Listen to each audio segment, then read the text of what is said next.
Oh, listen to those birds, Jed. Are they the famous Kardinia bird? Because we're here at Kardinia Park. Although it's not called Kardinia Park anymore. I think it's called Skills Stadium. It's had a go as Shell Stadium. This is where I'll say the mighty Geelong Football Club, they hail from. You can see behind me there as I stand up, that new stand over there, I think it's called not quite sure what that stand's called, but what it used to be was just a wing where people stood up till a couple of years ago, and they've been building that stand for the last 2 years, and the last 2 times St Kilda's played down here, they haven't actually had a scoreboard at all, because the old scoreboard used to be there. So they had some bloke, putting up the score, the handheld scoreboard. What I'm trying to show you is that one thing they probably lack down here is professionalism. Now, like, on our way down here, we passed Lara. Now, who could forget in 1980, star centre forward Gary Sidebottom. Geelong team bus leaves here for the preliminary final at Waverley against Collingwood.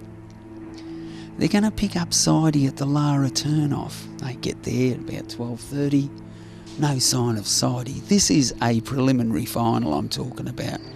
No sign of Sidey. They wait for 10 minutes and think, oh well, we better keep going now. Maybe he's driven his own way there. Meanwhile, Sidey's a kilometre up the road in his house waiting for them to come and pick him up, thinking, where are these mongrels? Now, this other bloke called Peter Johnson had just downed his 3rd can of beer and his 2nd pie. He's thinking, I'm not playing today, I'm an emergency, I'm all right.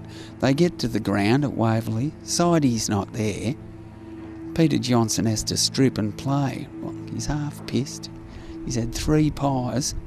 They went down by 4 points to Collingwood in the preliminary final. 4 points. If they had have had Sidey, they would have won and been in the grand final. I just cannot believe these people down here.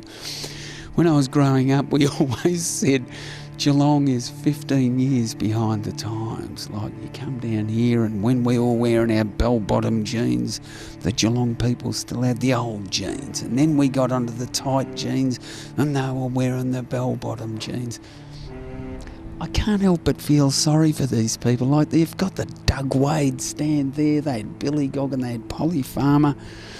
They're actually trying to make this ground look like it's a beautiful ground, I'll give it to them for that, but they haven't had to do anything. They've had 7 father and son champions in the last 5 years. We nearly got knocked over by 4 of them in the car park coming in. Tom Hawkins is just driving round and round like he probably used to do in his country town. Gary Ablett nearly crashed into him. They've had so much talent, but they just keep squandering it by doing things like forgetting to pick up Sidey for the preliminary final. Look, I can't say... Look, I know, Jed, this is the Cats, right? You hate cats. That's why he doesn't want to have anything to do with this bloody mob. He can smell it. He can smell the cats in the air. I'm going to let Darren's camera show you around the rest of the ground, and I'll just go off and laugh myself to death.